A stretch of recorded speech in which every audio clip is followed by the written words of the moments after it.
ప్రతి ఒక్కరూ కూడా ఏదో విధంగా ఈ ఆర్థిక పరమైనటువంటి సమస్యల్లో ఇబ్బంది పడడం జరుగుతూ ఉంటుంది.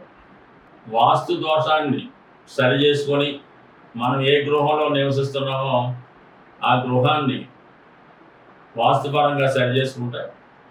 తర్వాత గ్రహాలు మన దశలు అంతర్దశలు కొంతవరకు మనకి సహకరించి మనల్ని ఆర్థిక సమస్యల నుంచి బయటపడవేయడానికి కారణమవుతూ ఉంటుంది. మన జన్మ జాతకంలో మన జీవితంలో రుణగ్రస్తులు అవడానికి ప్రధానంగా ఏలినాటి శని కారణం అవుతూ ఉంటుంది.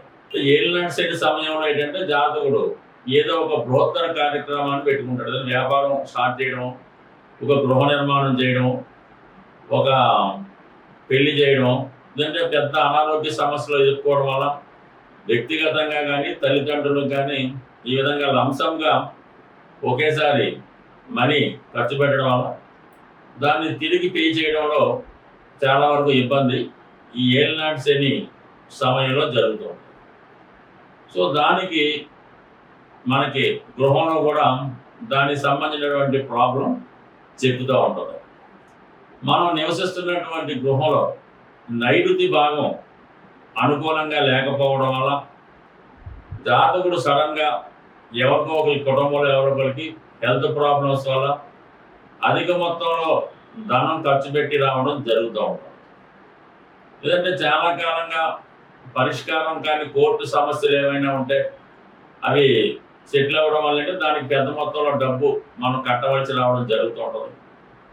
కొంతమంది ఏదైనా ఒక స్కామ్లో ఇరుక్కోవడం, ఉద్యోగంలో ఇబ్బందులు ఎదుర్కోవడం వల్ల, ఇద్దరు లంచం తీసుకోవడం వల్ల, పట్టుబడడం వల్ల కామన్గా మరి ఆ ఉద్యోగాన్ని కాపాడుకోవడానికి ఎక్కువ మొత్తంలో ధనం ఖర్చు పెట్టవలసి ఉంటుంది. అంటే ఈ విధంగా మనకి అనుకోని సమస్య వచ్చినప్పుడే జాతకుడు ఆర్థిక పరంగా రుణాల్లో పడడం జరుగుతూ ఉంటుంది.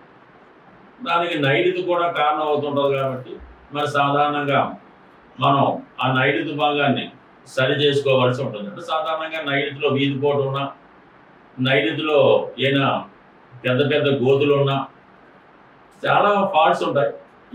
ఏ గృహంలో అయినా మనకి ఈ ఒక దోషానికి అంటే ఈశాన్య దోషానికి నైరుతి దోషం ఏర్పడినప్పుడు ఆర్థిక పరమైనటువంటి సమస్యలు ఏర్పడుతుంటాయి.